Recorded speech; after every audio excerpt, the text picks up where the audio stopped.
Capítulo 1. 1875.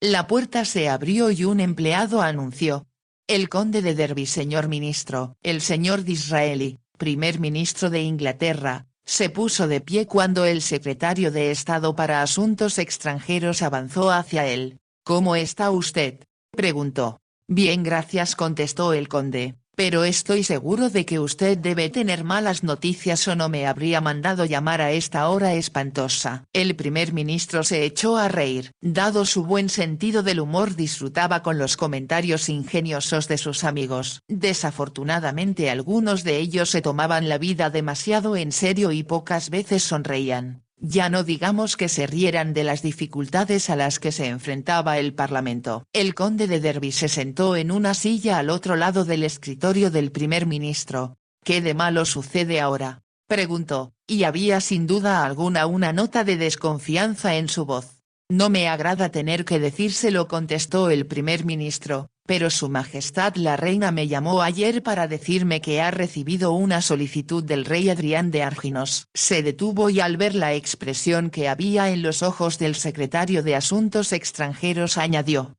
«Creo que ya ha adivinado lo que su majestad desea». El conde de Derby levantó las manos. «No otra vez», dijo. «No puedo soportarlo. Sabía que iba usted a sentirse así. Pero su majestad es la única persona que parece comprender la seriedad de lo que está sucediendo en los Balcanes. El rey, naturalmente, quiere el apoyo de Gran Bretaña para detener la infiltración de los rusos que le están causando muchos problemas. Si lo que quiere es casar a uno de sus hijos con un familiar de la reina Victoria, puedo decirle a usted aquí y ahora que eso es imposible», dijo el conde con firmeza. «Hemos casado a cuanto familiar tiene, hasta que no hay literalmente un primo o una prima, por distantes que sean, que siga soltero». El tono irritado de su voz hizo que el primer ministro riera de nuevo. «Es inútil», dijo. «Usted sabe cómo es su majestad cuando ha decidido algo, y aunque tiene 22 o 23 parientes suyos en los tronos de Europa, está decidida a tener uno más, y usted lo tiene que encontrar». El conde extendió las manos en un gesto de desesperación.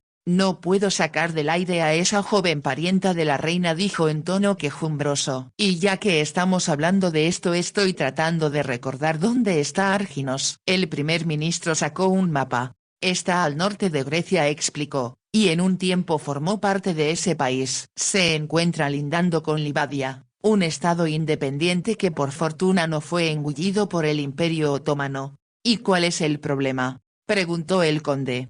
«¿Necesita preguntarlo?». «Rusia está decidida a apoderarse de todo territorio cuanto pueda en los Balcanes. Me han dicho incluso que tiene los ojos puestos en Constantinopla». «Eso he oído», dijo el conde en tono agudo. Se expresó con disgusto, como si pensara que el primer ministro se estaba metiendo en terrenos que le pertenecían a él exclusivamente. «Solo espero que no sea verdad», continuó diciendo el señor Disraeli. «Sin embargo, un amigo mío que estuvo en Rusia hace apenas una semana me dijo que en San Petersburgo todo el mundo está bajo la influencia de dos libros. Uno es un folleto de 19 páginas escrito por el general Fadeyev, hijo de un antiguo gobernador. El otro es un largo tratado titulado Rusia y Europa, cuyo autor es Nicolás Danilevsky, un empleado civil. ¿Qué puede interesar de ellos a los políticos que se molestan en leerlos?», preguntó el conde. «El problema es que ambos enaltecen la guerra y proponen como meta una federación eslava con Rusia a la cabeza de la misma». El señor Disraeli calló un momento. Luego añadió en tono impresionante: «Su capital sería Constantinopla». El conde de Derby se irguió en su silla. «No lo creo», exclamó. «La idea es peligrosa y desde luego ridícula. Los rusos no la consideran así», indicó el primer ministro en voz baja. «Y a todos les parece muy atractiva, especialmente a la emperatriz». El conde de Derby contuvo la respiración. «¿La emperatriz?». «Ella lo ve como una cruzada religiosa y desea convertir Constantinopla en la más grande ciudad de la cristiandad. Toda la idea es absurda. Yo quisiera que lo fuera, pero en eso estoy de acuerdo con su majestad. La situación es algo que debemos considerar en todos sus aspectos». Comprendió mientras hablaba que el conde de Derby no estaba muy convencido. Expresada de ese modo parecía una idea exagerada. Sin embargo, Rusia era un país siempre impredecible. Tanto el primer ministro como el secretario para Asuntos Extranjeros se daban cuenta de que los rusos estaban provocando la inquietud en los Balcanes. Eso llevaba a que los países de los Balcanes desearan con creciente frecuencia una relación más estrecha con Gran Bretaña. La forma más fácil de conseguirla era casar a su rey con una de las parientas de la reina Victoria.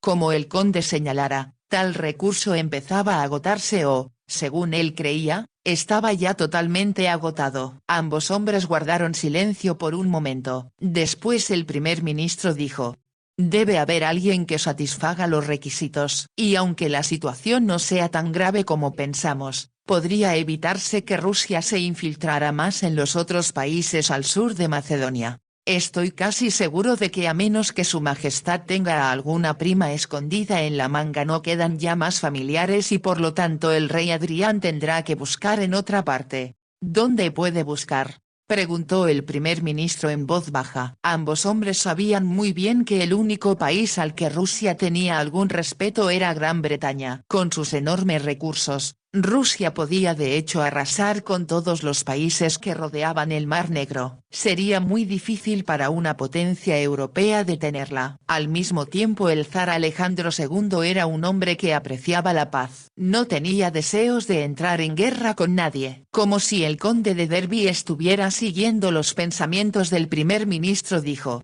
el ejército ruso no ha sido movilizado para la guerra y no creo que el zar lo permitiera.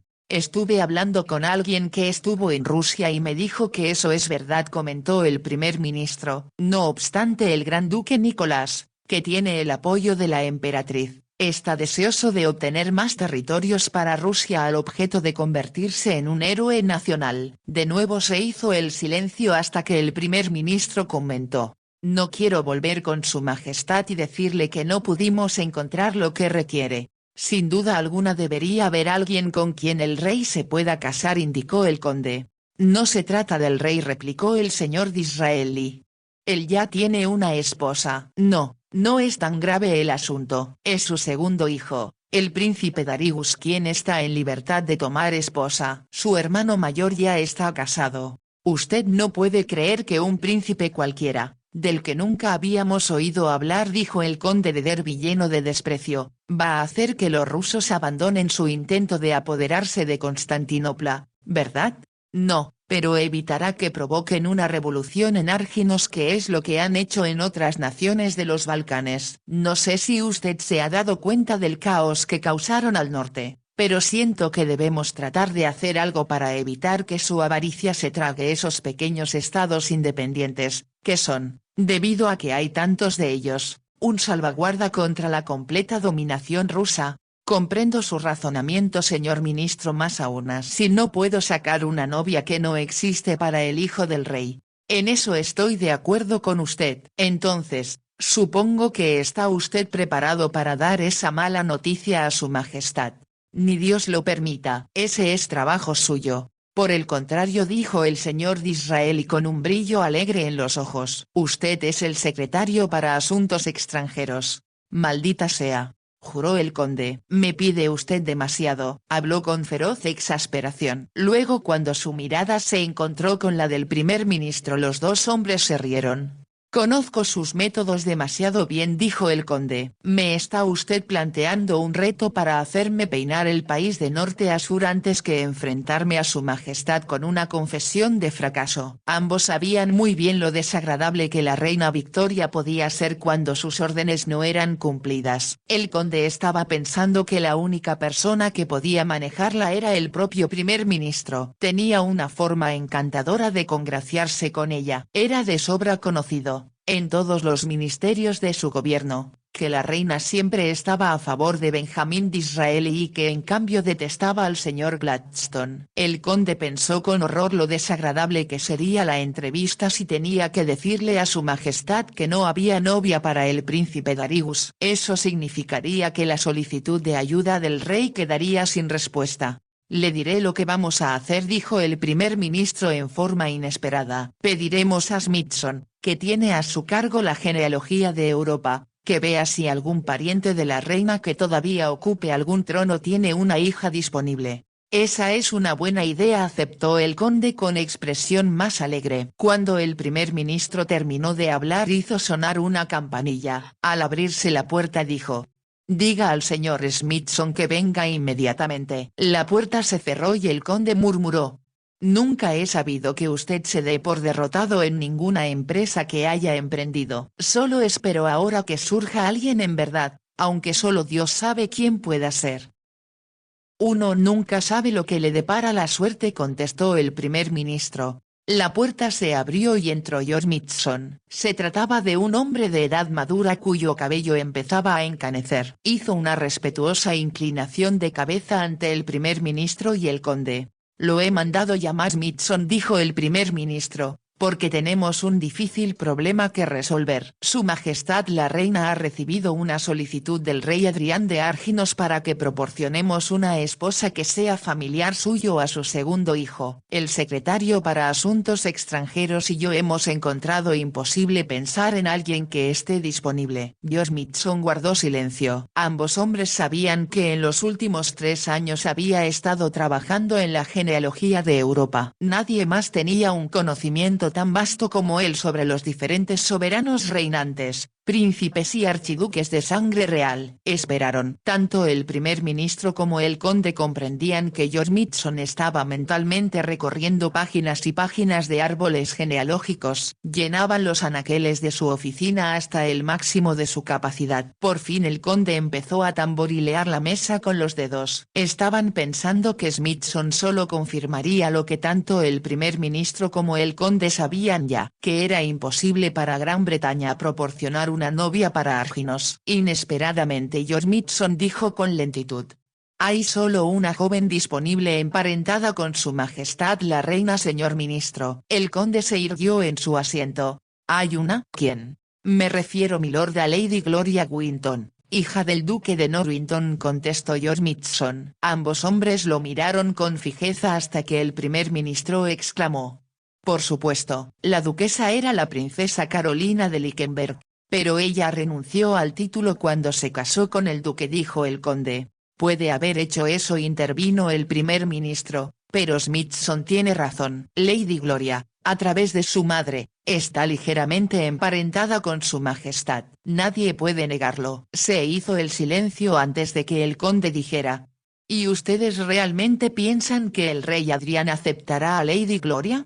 Es cuestión de que acepte lo que se le ofrece o se quede sin nada», dijo el primer ministro. «Y Smithson puede preparar un árbol genealógico que sea lo suficientemente impresionante para Arginos». «También pienso, milord», dijo George Mitchson, «que debe haber algunos parientes de sangre real, por distantes que sean, entre los antepasados del duque». «Bueno, haga un árbol genealógico lo más atractivo que pueda», indicó el primer ministro. «Desde luego, el parentesco de la duquesa con la reina, por lejano que sea, es perfectamente comprobable». «Eso es verdad, señor ministro», dijo George Mitchson. «Me pondré a trabajar ahora mismo». Hizo una cortés inclinación de cabeza y salió de la estancia. Cuando la puerta se cerró tras él, el conde exclamó: «Es usted un genio. Yo me había olvidado completamente de que la duquesa de Norwinton estaba lejanamente emparentada con la reina». «Yo también lo había olvidado», admitió el primer ministro. «Después de todo, no se les ve con frecuencia en la corte. El duque prefiere pasar el tiempo en su finca del norte y no tengo idea de cómo es realmente la chica». «Sea como sea», señaló el conde con firmeza, «es lo que el rey ha pedido, y aunque sea muy fea, el príncipe Darius tendrá que recibirla con los brazos abiertos». Se puso de pie al decir eso. «Diga a su majestad», continuó, «que me pondré en contacto con el embajador de Arginos inmediatamente. Supongo que la futura princesa querrá que para la boda la lleve un barco de guerra a Arginos». «Usted va demasiado aprisa», protestó el primer ministro. «Solo podemos especular que habrá una boda, a menos que su majestad esté decidida a sacudir la bandera inglesa en el rostro de los rusos antes de que estos den un paso más. Supongo que eso es lo que intenta hacer, Pero dejó usted, señor ministro, la tarea de averiguarlo. Usted es más hábil que yo para hacer una cosa así. Creo que ya que se ha resuelto uno de los problemas más complejos a los que me he enfrentado en algún tiempo, debemos brindar por ello. Hay champán en mi despacho, o brandy si usted lo prefiere. Muy bien, dijo el primer ministro. Me reuniré con usted y creo con toda franqueza que merecemos ese brindis.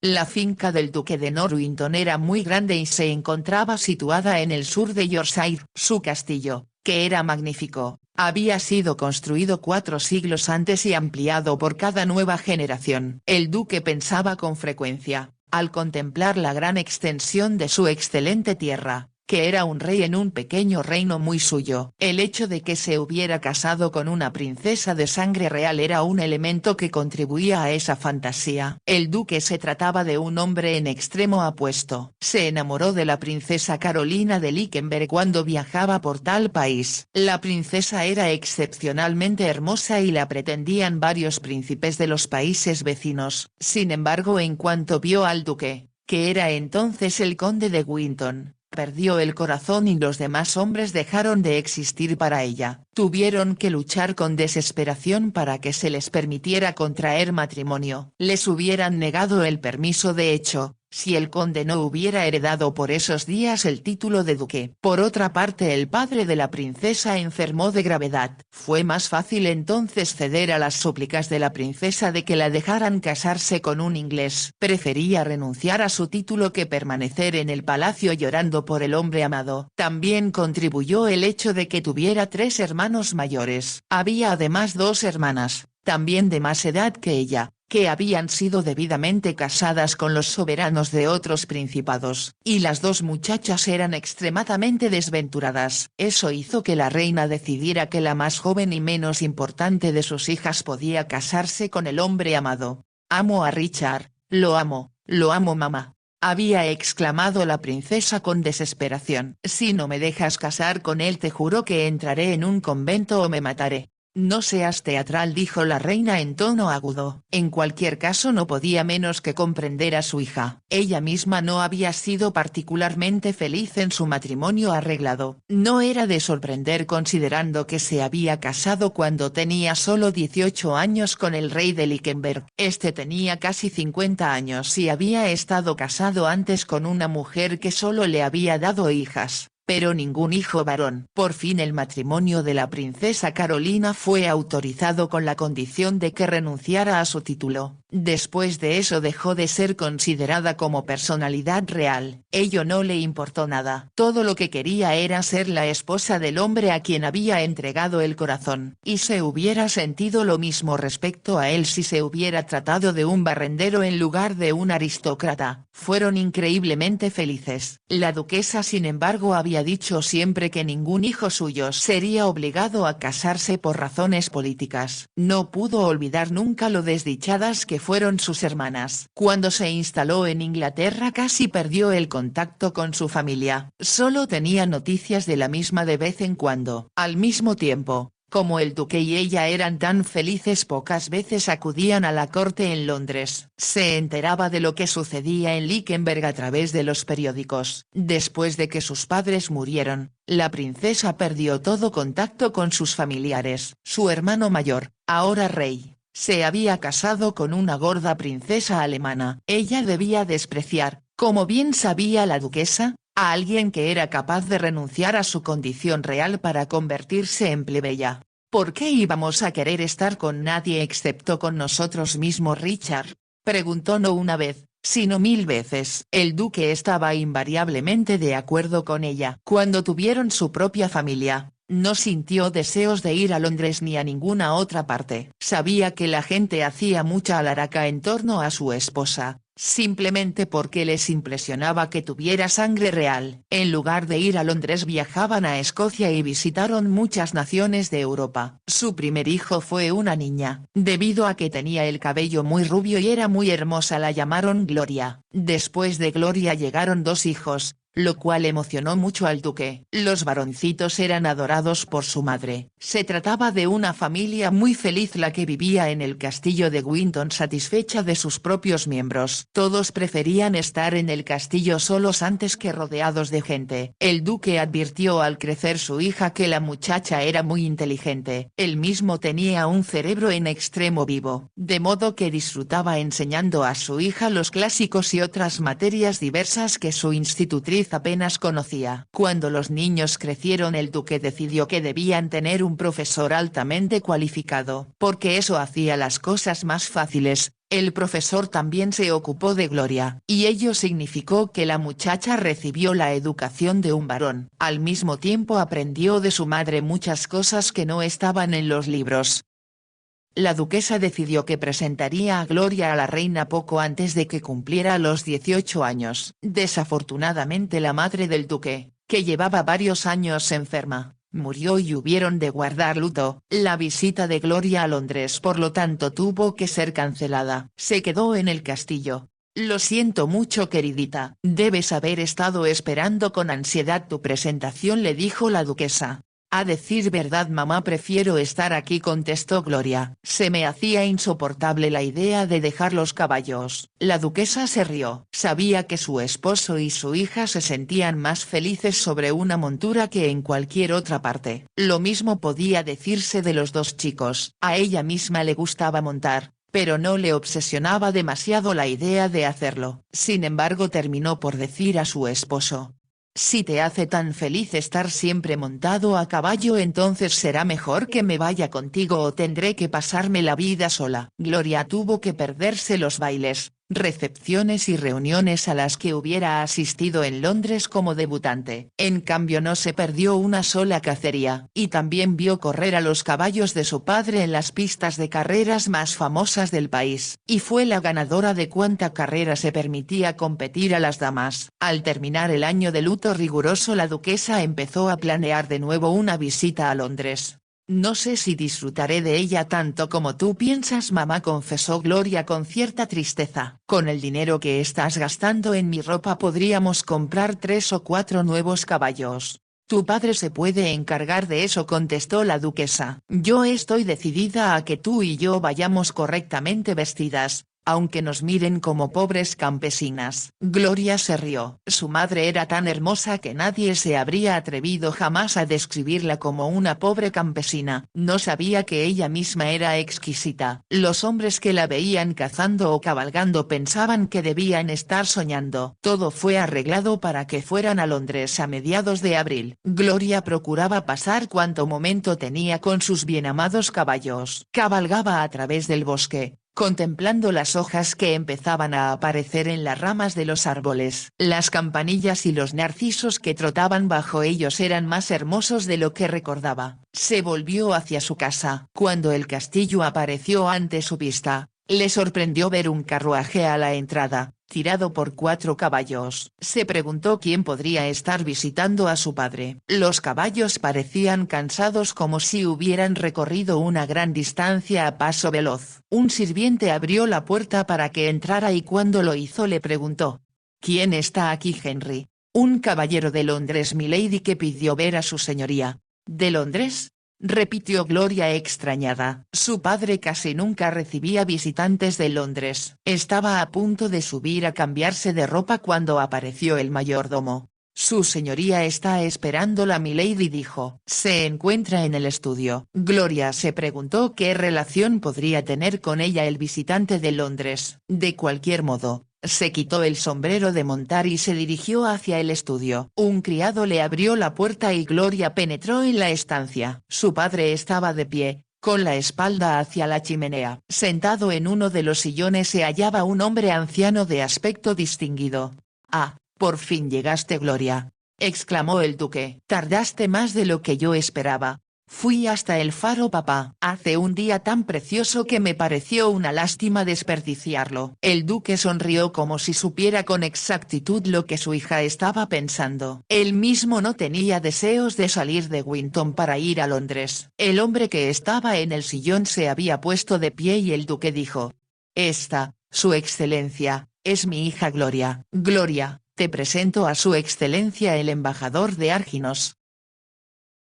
Algún tiempo más tarde, cuando Gloria se dirigió a su propia habitación, encontró difícil recordar con exactitud qué había pasado, solo era consciente de una sensación de shock. Había sido informada, y a ella le pareció que de forma brusca, que había de casarse con el príncipe Darius de Arginos, ya que ese era el deseo de la reina Victoria. No, no. Claro que no, dijo con rapidez cuando se le comunicó lo que se esperaba de ella. Fue entonces cuando vio la expresión en los ojos de su padre. La hizo sentir como si una mano helada le hubiera oprimido el corazón. Ahora, cuando menos estaba sola, a excepción de su doncella que le ayudaba a quitarse el traje de montar. Pensó que debía haber imaginado todo lo sucedido. ¿Cómo era posible que aún antes de ser siquiera presentada en la corte la estuvieran casando? Y con un oscuro príncipe de un pequeño reino del que ella no sabía nada. El embajador le había explicado por qué había ido al castillo. Ella esperaba que su padre dijera en forma muy cortés que eso era imposible. Debía haber dado las gracias a su excelencia por venir desde tan lejos. Después debió haberle pedido que tuviera la bondad de informar a su majestad, el rey de Arginos, que la respuesta era negativa. Mas inexplicablemente su padre no había dicho nada semejante. Gloria tuvo la aterradora impresión de que las paredes de una prisión se cerraban en torno a ella y nunca podría escapar. Finalmente su padre sugirió que subiera a cambiarse. Sin hablar salió a toda prisa de la habitación como si la persiguieran 100 demonios. Estaba sin aliento cuando llegó a su dormitorio. Ahora se dijo a sí misma que había exagerado el episodio y que no había necesidad de tener miedo. Por supuesto que no puedo casarme con un hombre al que nunca he visto. Un hombre de quien no sé absolutamente nada. Un hombre que vive en algún oscuro país del que la mayor parte de la gente jamás ha oído hablar. Pero, ¿por qué su padre no había señalado con firmeza que la idea era ridícula? ¿Y por qué, cuando la envió a cambiarse, le había dicho que hablarían de ello más tarde? No hay nada de qué hablar, se dijo furiosa a sí misma. Vagamente en el fondo de su mente había soñado en casarse. Un día pensaba, conocería a un hombre que la amaría tanto como su padre amaba a su madre. Ella sabía que habían tenido que luchar mucho para que se les permitiera contraer matrimonio. A Gloria eso siempre le pareció muy romántico. ¿En verdad te enamoraste de papá en cuanto le viste, mamá?, le había preguntado a su madre. Era el hombre más apuesto que había visto en mi vida y cuando toqué su mano comprendí que había algo entre nosotros que nos hacía inseparables uno del otro, contestó la duquesa. ¿Y papá se enamoró de ti?, preguntó Gloria. Debido a que la historia parecía un cuento de hadas, interrogó también a su padre. Fui a Lichtenberg simplemente porque la historia del país me fascinaba y sabía que había allí algunos cuadros que deseaba ver en forma muy particular. ¿Y conseguiste que te presentaran al rey? Eso no fue difícil, contestó su padre. A él le gustaban mucho las carreras de caballos. Había tratado a mi padre en varias pistas y le invitó a ir a conocer su país. Pero tu padre no quiso ir y tú fuiste en su lugar, dijo Gloria como si quisiera dejar muy en claro en su mente cómo había sucedido todo. Yo fui, y la primera persona a la que vi fue a tu madre. ¿Era muy hermosa?